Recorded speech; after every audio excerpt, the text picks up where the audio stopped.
So when did you join the service originally? Yeah, no, that's a good question. That bio is just a little bit dated for the listeners. You can add just about another year to all the dates that was listed there. So this is now a 4-year ordeal. And yeah, I joined the military back in 1998. So I am working towards my 28th year in service. And I lost my full-time job, which was is called an AGR position in the National Guard, and that's a full-time position.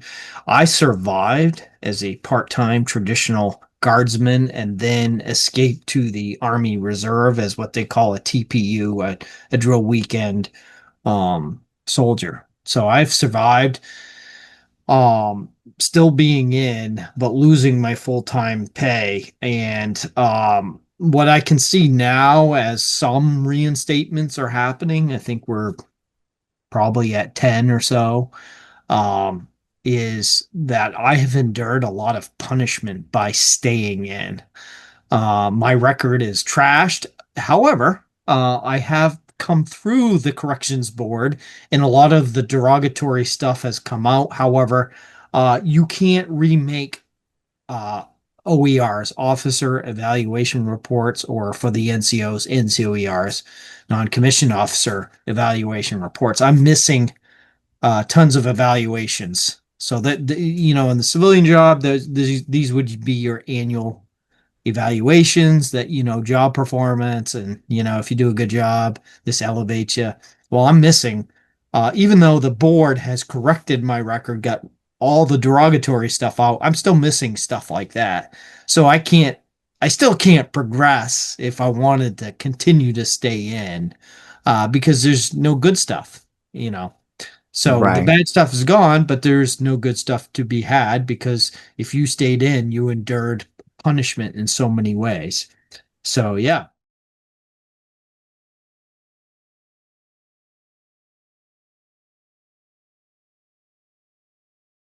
So the National Guard in Maine, at the command that this began, all of this happened. Can you tell me a little bit about what the environment was like there during that period? Oh, absolutely. Um, So very good question.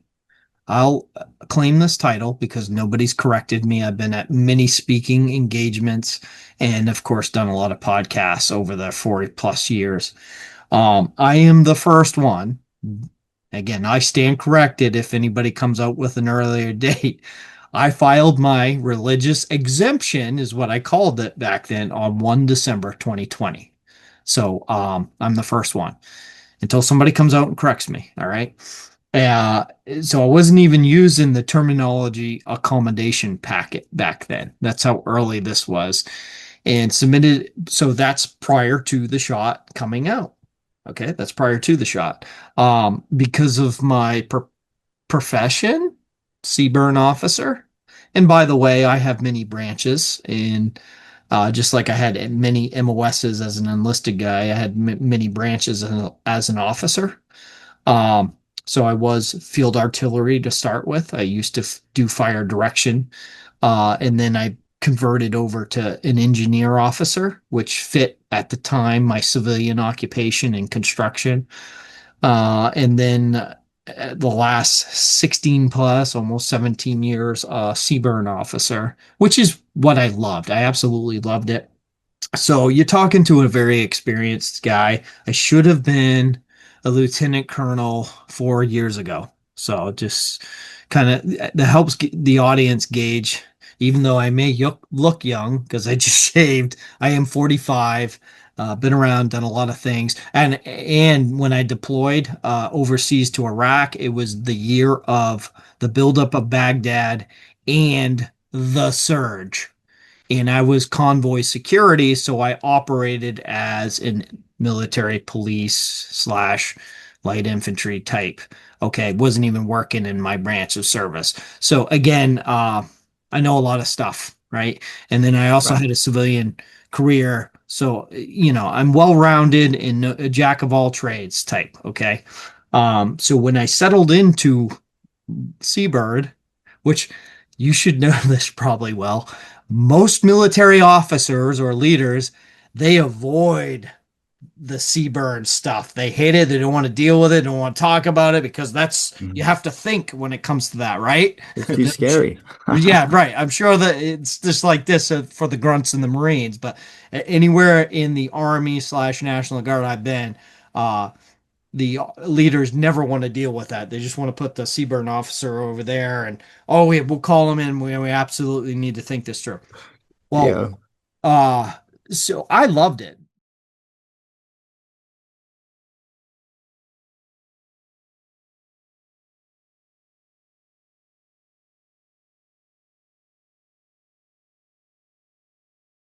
After Iraq, when I came back from that crazy ass deployment, wondering what the hell I just did and why I was over there. Um, I kind of personally didn't really care to ever deploy overseas again. Uh, we lost gun trucks. I lost some people.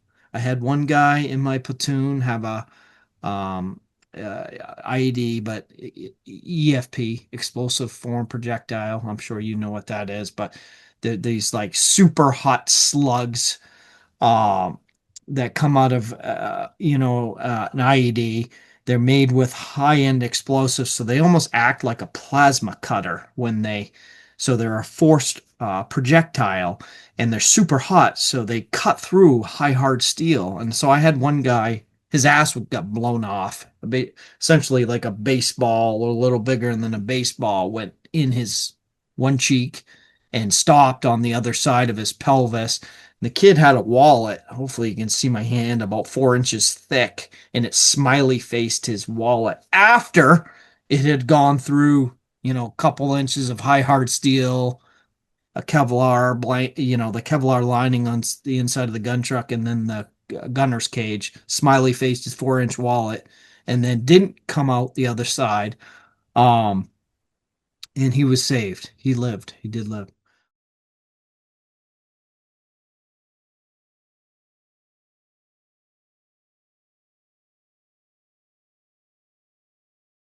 The National Guard is actually the expertise when it comes to responding to weapons of mass destruction. And that may come to a surprise to civilians or the civilian population, but it actually makes great sense because, all these you hear white powder envelopes in the news from time to time. Right. Well, yeah, that's some of the stuff that we respond to, and it makes good sense to have that expertise as a responder, hazmat technician responder in the National Guard. That's not something the active component can do. Um, That makes a lot so of sense to me, yeah. actually. Yeah. Yeah. Every state has a weapons of mass destruction civil support team that is specialized in CBRN threats, chem, bio, rad, nuclear threats, which falls into the banner of responding to hazmat materials. So you have to achieve the hazmat technician level of training, um, which means you can do offensive operations in a hot zone being the area you believe is contaminated with those CBRN threats. So, yeah, I ended up absolutely loving defending the homeland. That mission set really well with me coming back from Iraq.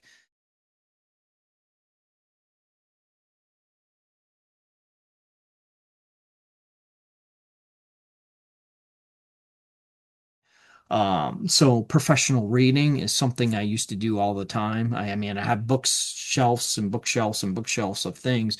So naturally, I've acquired over the years many books that deal with hazmat or CBRN type things, and a lot of those delve into, like, for example, Agent Orange poisoning on the Vietnam vets, right? Okay. Well, that's a toxic exposure that we did to our own soldiers.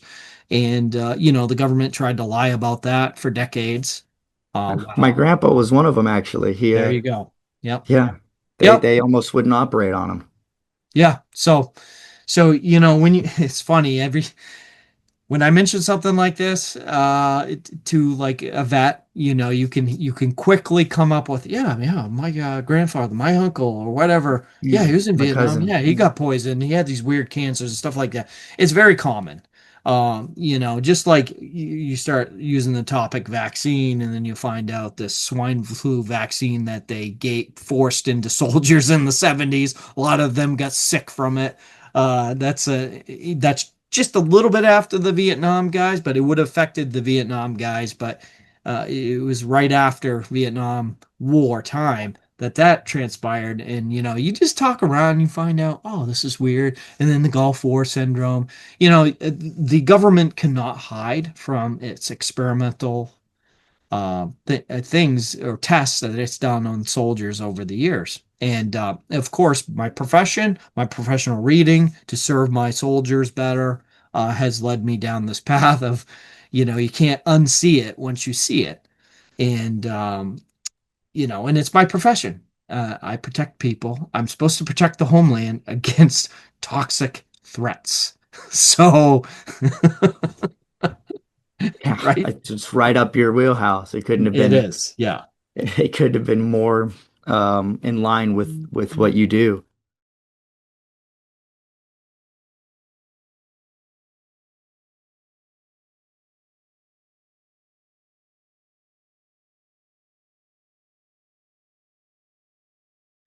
My command, so I submitted that religious exemption. My command was so supportive 1 December 2020. They were very supportive. They're like, "Oh, your First Amendment, your religious belief. Oh yeah, we support that." And it was years it was years since they've done that packet. I don't know, maybe it could have been half a decade or a decade before they had done one of those packets in the state of Maine, so they had to check it all through. And it eventually started making its way up the local chain of command, being the Maine Army Guard chain of command. But everybody was so supportive, and it was a very simple packet because they were actually following the reg at that time. It was just a commander's review, a chaplain being the biggest, most important piece, and then the legal review of it. And then maybe one other step with the state medical side. And then I think that was the final step, was the state medical, and then they would be pushed up eventually to the Surgeon General. Um, so all that, super supportive. Okay, but that changed rapidly as the shot came on. And then there was even a rumor in June of 2021 that my packet had been approved. So there was a rumor that had come down through the channels that hit the state headquarters that my packet had been approved. Um, so, and it was a strong rumor. And more often than not, I'm sure you can validate this. More often than not, there's truth in rumors.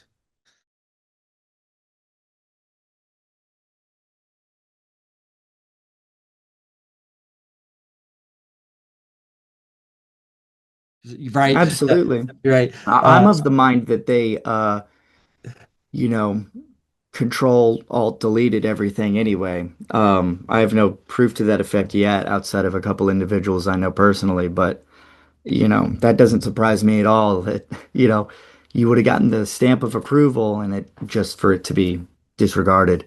I when I discovered that, when I heard that information from this was a very high level person in the main Army Guard. So they would have been in the high level rumor mill. Okay.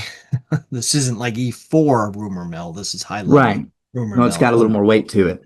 somebody that would be able to hear that coming down from up above, and so I when I heard this, I was initially very happy, but then I realized I was thinking about all the other soldiers, and I'm like, oh my gosh, they don't know what's about to happen, because I knew that they were going to force this thing because of historical references and um, historical events, stuff like that. So I knew that a lot of these soldiers, and again, at this point, I think the Maine Army Guard was only about 50% vaxxed in June of 2021, something like that. It was only so very resistant, very reluctant to get this thing.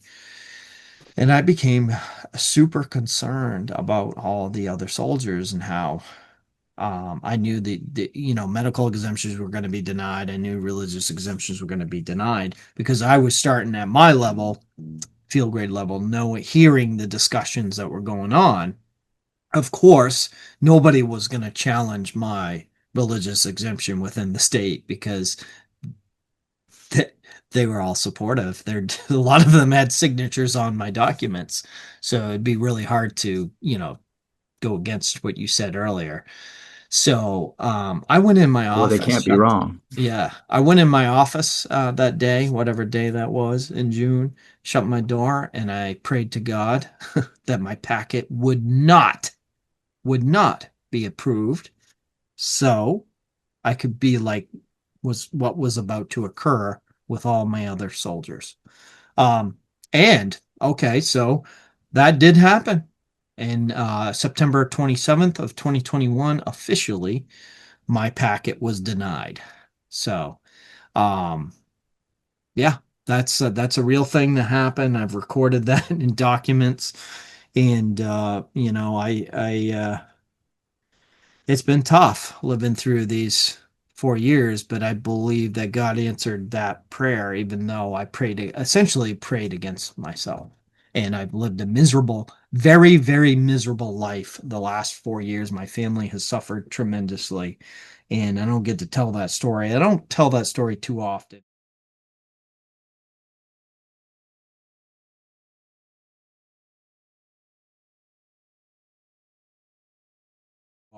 but I think it's very valuable right now where I'm one of the first guys to make it through the corrections board on the Army side. Uh, Army Board of Corrections of Military Record, ABCMR. Sometimes they go under ARBA, Armor Review Board Agency. So, same thing. I made it through. I've been granted relief. My records, all the derogatory stuff has been taken out of my record that the Maine Army Guard did to me. However, the board once the derogatory stuff came out of my record, which they granted me full relief, they only granted me partial relief on reinstatement, which people think, oh, there's a choice there. Well, there really wasn't, because once the derogatory stuff is gone, like the 15-6 is gone, and the fruit of that was a general officer memorandum of reprimand, a GOMAR. Once that's gone, there was no reason not to reinstate. So the expectation, because there's a presidential executive order that says so, you must reinstate. Well, currently, in my situation, the Maine Army Guard has decided to, interpret that the way they want to and say, well, it was only partial. We get to decide, and they've denied it. And so far, yeah, How it's can they messed do that? up. How can that they I don't think they can. I'm so Mm. at this point I've been trying for 4 months. So I'm one of the first guys through. So this has been 4 months for me trying to communicate to the highest level in the Department of War. And I've been doing this on X. I've been doing this through the new reinstatement task force that was stood up, which some of these people that are on it, I filed at the same time as some of them. So anyway, um, they all know this, and they're tending to back off from the fight because it's a state, it's a National Guard state, and they don't want to be perceived forcing this state to do this thing. However, there is a presidential executive order, and there really is no choice. So they're trying to take the interpretation of, well, it doesn't say we have to, which, it does by presidential executive order, and the board did grant me relief on these things. And so, what reinstatement, which means back pay benefits, and then the lieutenant colonel rank from 4 years ago that I should have had.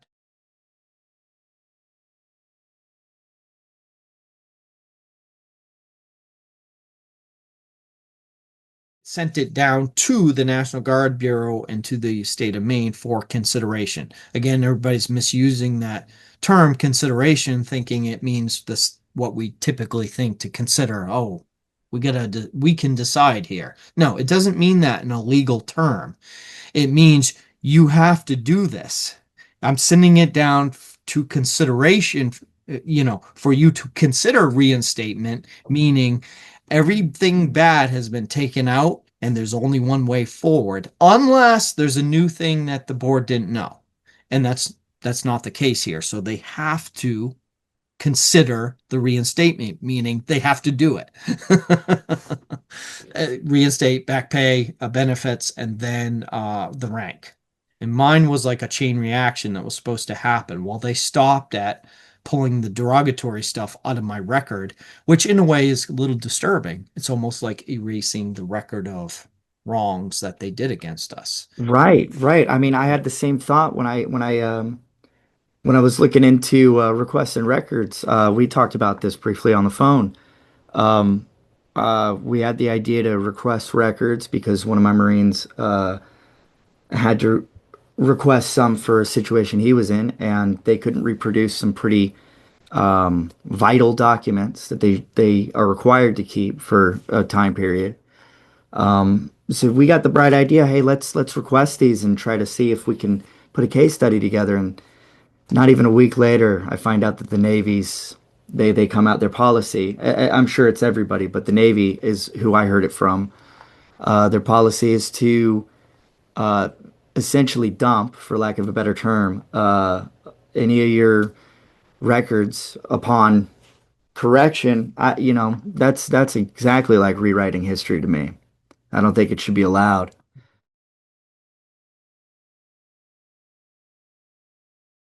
You But just reminded me of something. There was a hold records from one of the lawsuits or from multiple lawsuits back in 2022 or 23. I got to look at it. I got the document here. Just had somebody resend it to me, but there is still, if I'm correct, correct me if I'm wrong, anybody out there, but I believe there's still a couple active lawsuits on the religious side from that time frame, 2022, 2023, and there was a records hold put on um, the branches of services. I'm not sure if that's still in place or not. This is a good question that needs to be stirred up again. But as you were right, saying that about your records, now I know in the main Army Guard, um, a couple people FOIA'd the main Army Guard back in I think 2023 to discover how many reprimands were given out, and there was 27 reprimands given out, uh, which would have been for Vax refusal. And I went to FOIA them again just, I don't know, right at the beginning of 2025. I asked for them. I specifically didn't ask for the number of how many reprimands were given. I asked for the actual documents, and there's been no reply. So the main Army Guard has broken the FOIA law, response law.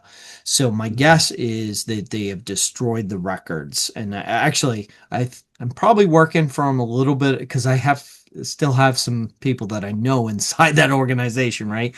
So some of this may be rumor mill or from sources, but I actually tried to FOIA. They would not give it up. I think I've heard from sources inside that said they've destroyed those records. So how would those 27 people get their records corrected when the Gomars are gone?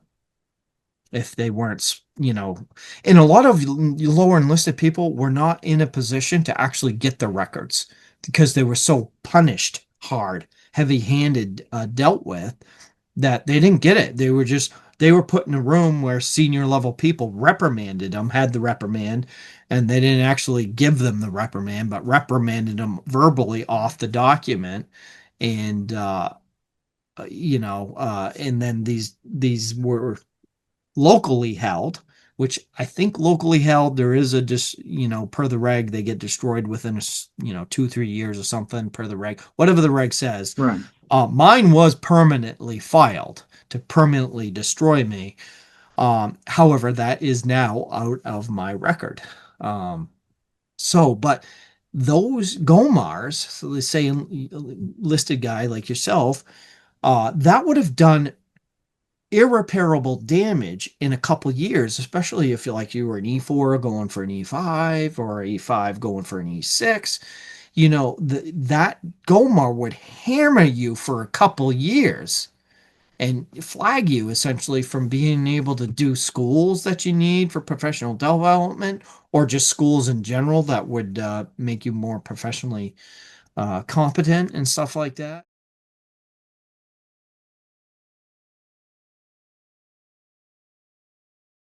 Reservist guardsmen that were forced to be AWOL'd because there was documents that came down and said these people can't drill for a certain time. Um, so they would have had bad years, missed drills, AWOL'd. This is how they got rid of people. They forced them not to come to drill and then they AWOL'd them. And then that's how they proceeded to process them out, pending on the state, pending on the commands, depending on when they started this on soldiers. Some were actually forced out, and then some, because of the reversal in 2023, it just depended. There's a timing thing with all the reserve Army reservists and Army National Guardsmen in that case. So That's a I had no idea about that. So they were actively keeping people from showing up so that they could charge them with AWOL? yeah, this is how it happened in the Guard. I think so. Okay, so you guys in the active components, right? They just ended you. They started the, separation procedures because they had it from the secretaries. The Guard presents a unique issue where you essentially have 50 states.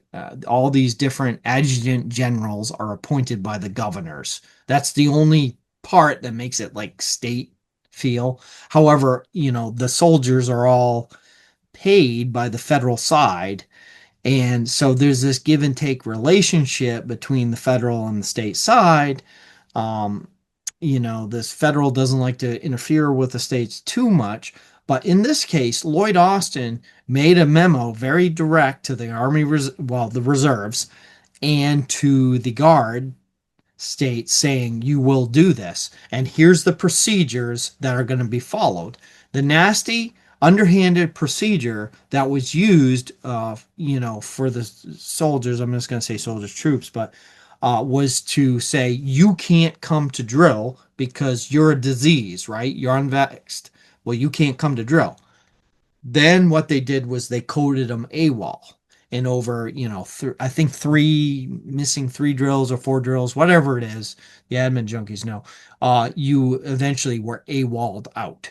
So that's how they underhandedly punished you. So now the National Guard is saying, we never, we didn't have the authority to ever No, separate anybody. we would Okay. never do that. Right. We didn't do that. We didn't actually involuntary. Well, yes, you did. You underhandedly absolutely did do that. Now, right now, I seem to be the only guy in the nation because I'm at the front of the pack coming through the corrections board. I actually have a document that says involuntarily released from full-time AGR service. Okay, that's the title of the document. Involuntary release. And then when you go to read it, it's not following lawful orders for COVID bullying, COVID conspiracy, COVID bullying. giving out different directives than the commander for COVID stuff. Okay, so it's all COVID vax refusal crap. Well, I was 100% correct. I was on the lawful side. And now the National Guard Bureau says there's no such thing as me, except I have the document. And, now the Department of War and the task force has, I've already given this to the court, which is the Army Corrections Board. They sided with me. They gave me relief. They said how to fix me, right? I'm having to reproduce these documents, and it's a little frustrating. I'm finding it incredibly frustrating that I have to validate myself all the time, especially with people that are supposed to, or a organization that's supposed to be on my side. For example, the Department of War, who has made all these processes available for us to be reinstated. Now I'm have to justify myself again by releasing this document that the board has already decided on. It's crazy. So, but they've kind of trying to take the National Guard stance and say, well, there was nobody involuntarily released from the National Guard, which is a total lie. It's wrong. I have the documents out there on X. Follow me. Joseph Warren, founding martyr, Martyr Joe, 1776 on X. And I'm doing quite an expose on the National Guard Bureau and their documents that need to be retracted. They're counter processes that are running counter to what the executive order is and what actually the Department of War has put in place. Um, they're treating voluntarily released people as just prior service enlistments and not offering them relief and fixes for all the stuff we've been Hmm. bringing up. Well, so these are some of the things I'm exposing now because I've had some people deliver me documents, and of course I've lived a lot of this. So, and if a guy 28 years or almost 28 years, I've keep everything that I possibly can. Every document I get my hands on I keep. And so I have this stuff and people are giving me this stuff. And anybody out there that's particularly a National Guardsman that was treated wrong, follow me on X. We'll figure out a way. If you have documents, of people that were harmed, hurt, certainly get it to me and I'll continue to expose it. Apparently, God's put me in the position to continue to fight. It's exhausting, but I am finding a lot of people. I guess that's how you were drawn to me. Well, a lot of people are reaching out to me and asking for help or looking to get rid of this stuff they've been collecting for a while. So I guess I'm the guy to do it. Maine is the first state in the union to have the sun rise. So I guess I'm number one in this. I could have been the first reinstatement if the National Guard would have done what they were supposed to, but of course, they don't want to admit their wrongs. So, Well, this might be a little out of left field, but anthrax. anthrax, that's Yeah, a it was nasty one. anthrax. Yep. Were you in for that, or was that a little bit? I'm getting confused on timelines with that. Okay. So Good that well, my question. my question is really that this isn't the first kind of No, experience you've had with being no, a guinea pig. right. In the federal courts. I'm not a part of the anthrax military guys that stood up. That's just a few years before I came in. That's like Okay. early to mid 90s when those guys stood up. However, because there was a lot of them, those guys were instrumental at helping us early on waging this battle. Okay. And they need to be fixed. There's a lot of them out there that still need the remedies that we have been able to get with Secretary of War Pete Hegseth. So that needs to be extended to them. I'm not sure if it is or isn't, but it should be because they've been instrumental in helping us move this along a lot faster than what they encountered. Okay, so anthrax. Yes, it was experimental.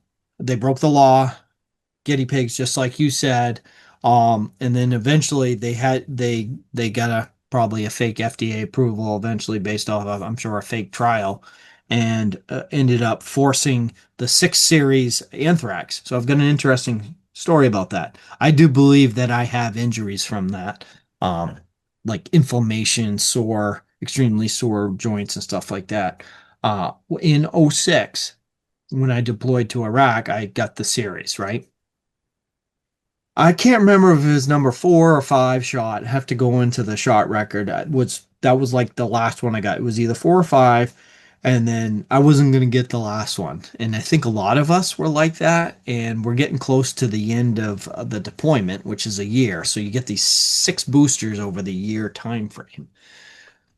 And probably because of slowly pushing the envelope on the timing delay to the last minute, I don't know if it was 5 or 6. Well, it came down to we were only in theater a couple more weeks, and they said this to us: "You're not going home unless you get that shot."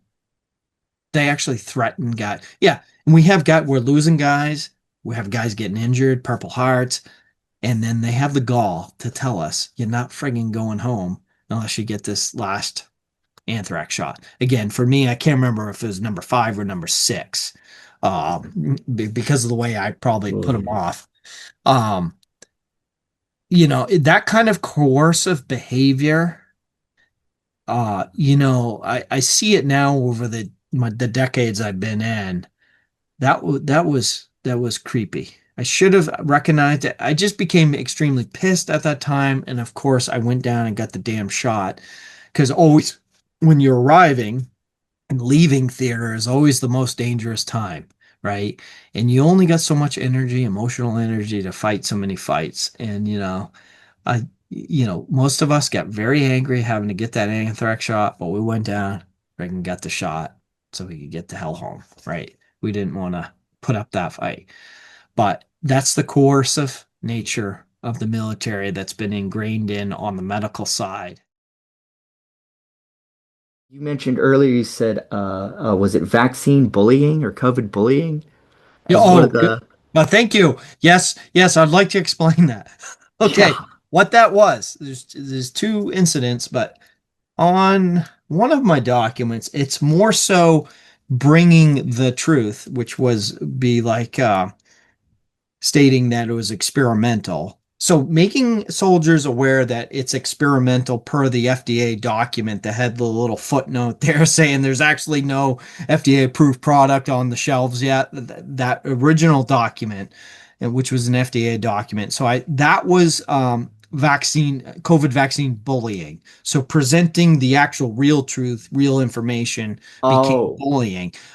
Saying that this is experimental, and there's potential for cancers because of the gene therapy, using the term gene therapy as opposed to actually vaccine, what it really is, a gene therapy. This is COVID bullying. Sharing these terms with soldiers is bullying. Now, there was another thing that fits into this bullying is I was actually given a negative counseling because I asked this service member who was recently vaxxed. I said, I've seen this weird phenomenon on the internet about the magnets sticking. And I said, do you mind if we see if this is true? I just want oh, to. I memory hold that whole thing. I Okay. forgot about that. So again, I'm at the front of everything. Okay, because of my profession and more so probably because of my devout religious beliefs, which I know man is sinful.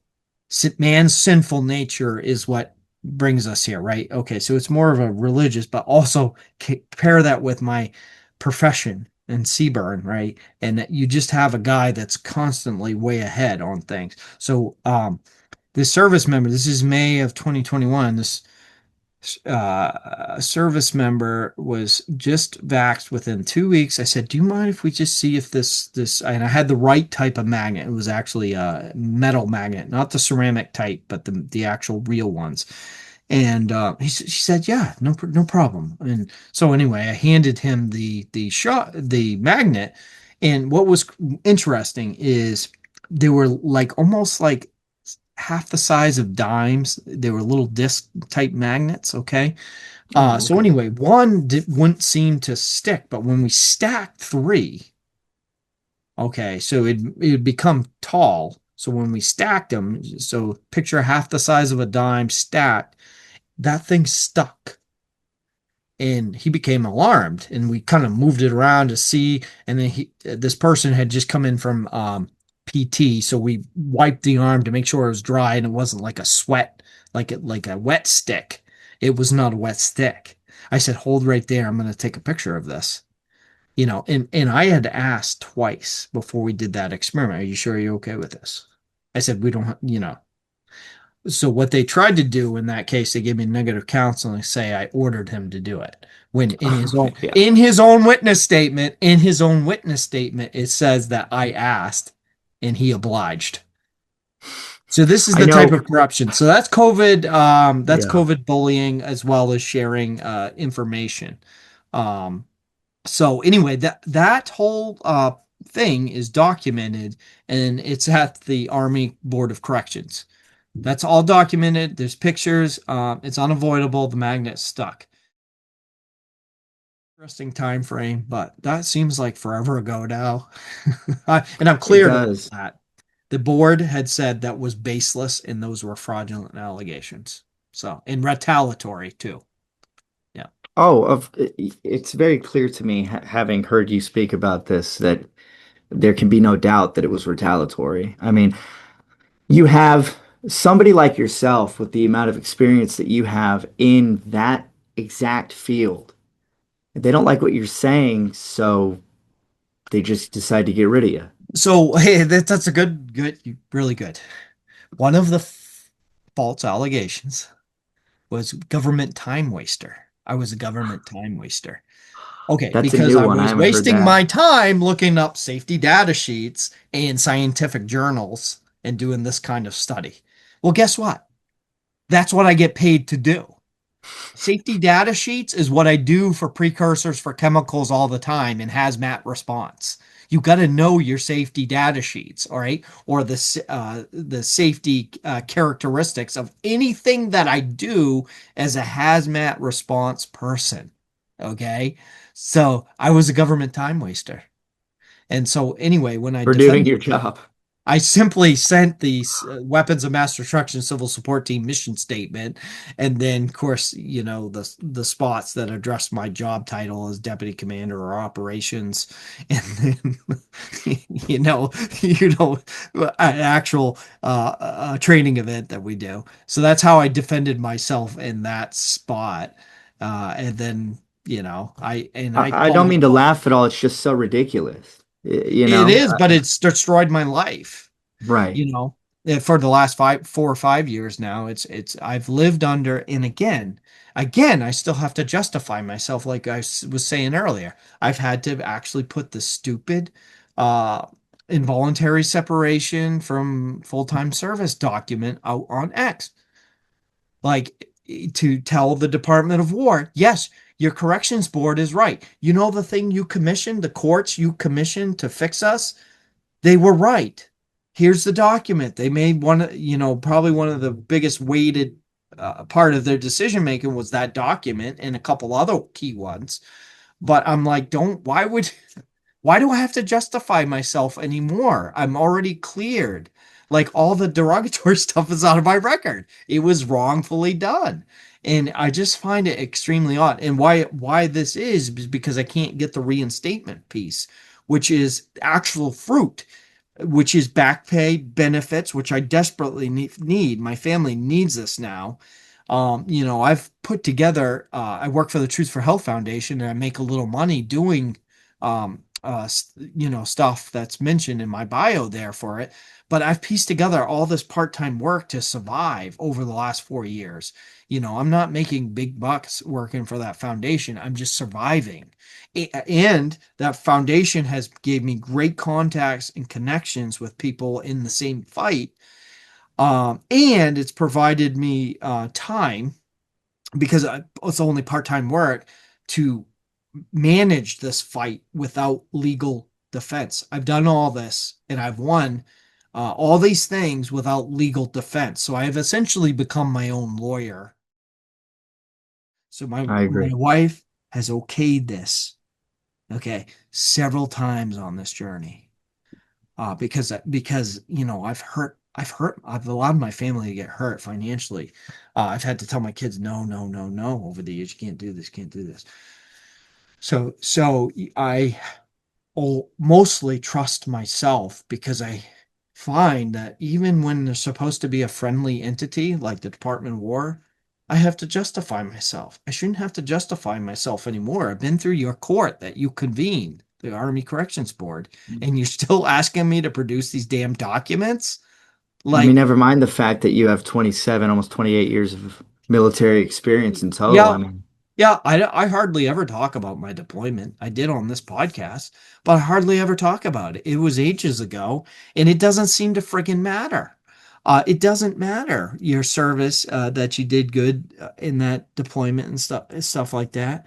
What matters is the unrelenting loyalty to this institution, that you're going to do whatever we tell you, whether it's right or wrong. And that's what matters. So at this point, we have just a bunch of leaders that are going to follow the blind leading the blind. I guess I'll ask it this way. For military personnel specifically, where do they go from here? Like what recourse do they have? I know there's processes that we've mentioned, but you being at the head of this, what kind of advice would you give people like us or people like me that are just kind of starting out in all this? Well, this type of stuff is key. Support groups with people that you can trust. Again, trust has been so harmed over the years. It's hard to just, give perform work duties with the trust you once had. I do believe I have, to some degree, a problem, maybe like post-traumatic stress disorder to some degree, because I don't trust the command at all. And do I get I'm trying to find the right word for it here. Do I get anxiety around certain things that happen at, say, I still Army reservist drilling status, like when the flu shots come out, does anxiety build? Oh, absolutely. Do I no longer, this is crazy. It's crazy to say, like senior major who should have been a lieutenant colonel 4 years ago. Do I get anxiety when the sergeant comes out about flu shots? Oh yeah. Yeah. I've lost all my authority because of the flu shot. Is yeah, and if I'm not gonna get it, I'm gonna get reported. Like rank doesn't matter then. It's a bizarre thing. Like like it's weird. So yeah, I just share that because if you're, lower rank and have anxiety, you're not the only ones. Like I feel instantly like basic training private. It's bizarre. And I'm a 45-year-old man who has 4 kids. Like, so yeah, there's something there mentally that I no longer trust in the same way. And I don't think I am ever gonna. I don't think I ever will. I think on an individual level, when I get comfortable enough with a person, I think I can. But I'm even noticing because I've lost a lot of friends and family. I'm sure this is consistent with everybody over the last 5 years. It's I, it's a sad thing, but it's reality. I deeply sympathize with that. It's definitely a defense mechanism we've all developed to varying degrees. And I just think that's necessary. I mean, look at what we had to, survive. I mean, you brought up the flu vaccine. That I saw a case about a Marine that refused, so they're already starting with that. That's a good Would question. you would Yeah. you like what would your advice be to those? Because I'm of the opinion that if anybody gets kicked out for the flu vaccine, it's almost incumbent on us to help usher them through it. I know most of us largely aren't even through our own situations, but I mean, to the degree I mean, all the stuff we've already been through, I feel like we are almost obligated to kind of get them to that point once they Oh do get out at yes. Yeah, least. absolutely. So I'm in chats and on X you can see it, of course, who I follow. So between the chats and X and then Gateway Pundits, usually there's a good writer that usually tracks down all these stories about the flu shot. And there has been like 4 or 5, and it seems to be the rank major for some reason. Like there's been 4 or 5 of them over the course of me trying to get reinstatement here in the last year.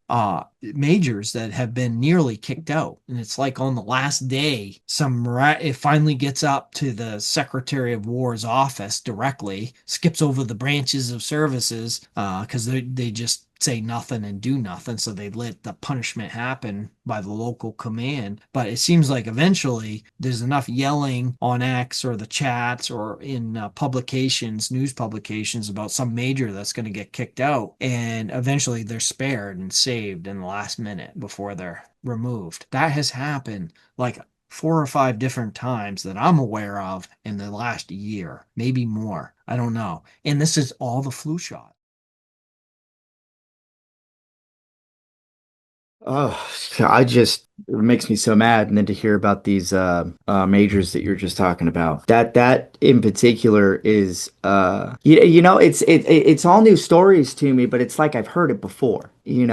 Like I don't know. It just goes back. It's Everything is related to my situation. You know what I mean? Like I think about the way I was treated and the way I witnessed others were treated, and then I hear things like this, and it's just like, yeah, yeah, it's So, well, so I won't say any names every yet, but every person that was in the service, every troop needs to, like, if you were harmed during this time, they tried to, or they're still trying to wiggle out of, while it wasn't solely because of Act's refusal. Well, we mhm. know now that the boards, especially the Army board, is being very lenient. Okay, mine was tainted with some other names like domestic extremist, COVID conspiracy theorist, right? Or government time waster, if you take all the different allegations against me. Well, the board does a good job, on at least in the Army side, to sift through that and be fair and honest. Okay. And they found in my case, it was because of the mandate, right? Vax refusal. Okay. So if you were punished during that time, you just need to find the connection to the COVID mandates piece of it methodically. And then you do have to, unfortunately, the burden of proof is on